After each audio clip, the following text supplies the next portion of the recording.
अस्सलाम वालेकुम। उम्मीद है आप सब खैरियत से होंगे। जैसे कि आप जानते हैं कि हमने 9th क्लास से ग्रेड 9 की एक सीरीज़ स्टार्ट की हुई है इंग्लिश की, और हमारा यूनिट 9 चल रहा है। सॉरी, हमारा यूनिट 11 चल रहा है।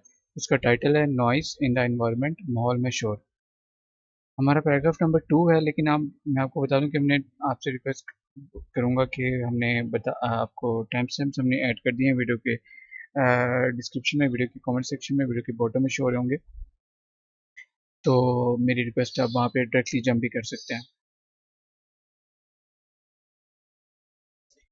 अच्छा, ये मिनिक सीम है एज यूजुअल। मैं आपसे ये रिक्वेस्ट करूंगा कि आप इसको एक दफ़ा स्क्रीनशॉट ले लें इसका, ताकि हम इसे अच्छी तरीके से याद करें और फिर हम ट्रांसलेशन की तरफ बढ़ें आगे। ये वर्ड्स सेम है, इन वर्ड्स के अंग्रेजी में मुताबिक अल्फाज दिए हुए हैं, इन वर्ड्स के उर्दू में मतलब दिए हुए हैं। ठीक है। एन का मतलब है नाउन, बी का मतलब है वर्ब, एडीजे का मतलब है एडजेक्टिव। ठीक है, अभी से हम स्टार्ट करते हैं। सोर्सेस, कॉजेज, डेरिवेशन, जराए, वसाइल। ठीक है जी। डिस्कम्फर्ट, पेन, इरिटेशन, बेसकूनी, स्ट्रेस, फोर्स, स्ट्रेन, दबाव, सर्वे, रिसर्च, रिव्यू, जायजा लेना, मुआयना। न्यूसेंस, ट्रबल, प्रॉब्लम, तकलीफ दह चीज़। अर्बन, सिविक, सिटी, शहरी। इंस्टेंस, एग्जाम्पल, ओकेजन, मिसाल। एक्सेप्टेबल, सेटिस्फैक्ट्री, सूटेबल, काबिल कबूल। क्लेम्स, इंसिस्ट, असर्ट, दावा करना। मेंटल, इंटेलेक्चुअल, ब्रेन, जहनी, दिमागी। फिजिकल, बॉडीली, फ्लैशली, जिस्मानी। रिस्क, डेंजर, हैजर्ड, खतरा। ठीक है जी। आ, और कोई चीज़, हाँ, न्यूसेंस, यहाँ पे इसका मीनिंग आप तकलीफ दे चीज़ ही याद रखें। लेकिन ऊपर हम देखेंगे कि हमने क्या वर्ड यूज़ किया। और परेशानी भी इसके कॉन्टेक्स्ट में यूज़ किया जा सकता है सेंटेंस के मुताबिक, लेकिन एंग्जाइटी का मतलब परेशानी होता है, और न्यूसेंस का मतलब आप तकलीफ दे चीज़ ही याद रखें। ठीक है। देखिए, सिनोनिम में भी लिखा हुआ है, ट्रबल, प्रॉब्लम। अच्छा जी, अब हम ट्रांसलेशन की तरफ आते हैं और स्टार्ट करते हैं। मैं इसको थोड़ा जूम आउट करता हूँ। Noise pollution is one of the biggest source of discomfort, stress and nuisance in Pakistan. शोर की आलूदगी पाकिस्तान में बेसुकूनी, तनाव और परेशानी पैदा करने वाले सबसे बड़े असबाब में से एक है। अच्छा, अब आप यहाँ पे देखें, स्ट्रेस का नीचे मतलब हम पढ़ के क्या आए हैं, दबाव। यहाँ पे क्या लिखा है, तनाव। तो दोनों का मतलब तो एक ही है, आप भी जानते हैं।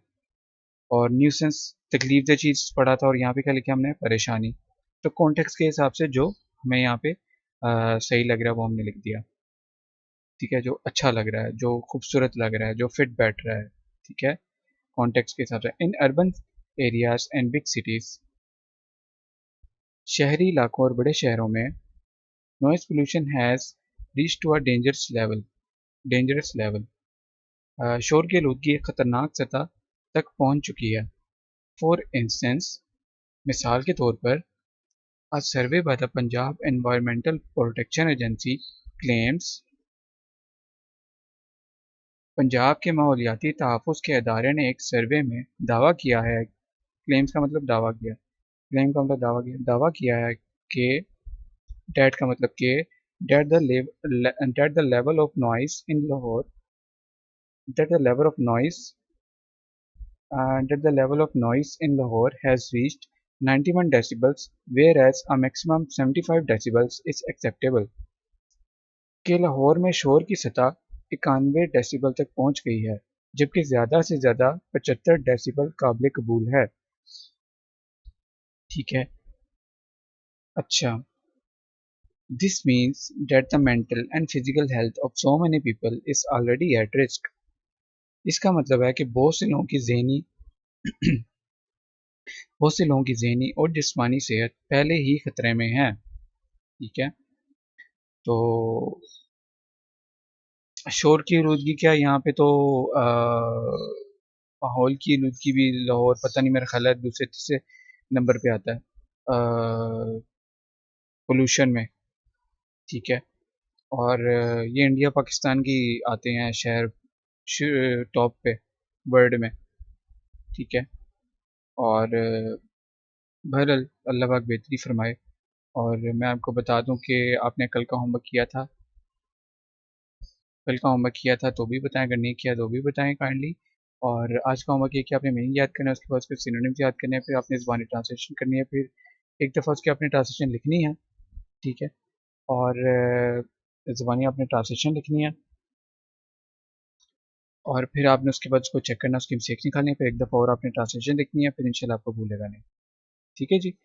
और अपना बहुत ज़्यादा ख्याल रखें, और अखलाक से बात करें। अखलाक बहुत ज़रूरी है। हमारे नबी करीम सल्लल्लाहु अलैहि वसल्लम, उनसे अखलाक का दर्स लेना चाहिए हमें। अखलाक जो होता है ना, ये बड़े बड़े मसले मसाइल और लड़ाई झगड़े, इनको अखलाक से अगर समझदारी से आप करें तो बड़े आसानी से सुलझ जाते हैं। तो अल्लाह पाक हमारे लिए बेहतरी फरमाए। और आसानियों वाला मैं एक चैनल देखता हूँ यूट्यूब पे, वो आखिर में बड़ी प्यारी बात करता है कि आसानियाँ पैदा करें, अल्लाह पाक आपके लिए आसानियाँ पैदा करेगा। मैं उसी की बात आगे रखूँगा। ठीक है। आपका बहुत शुक्रिया। अपना ख्याल रखें, अपने बड़ों का एहतराम करें, और अल्लाह हाफिज़।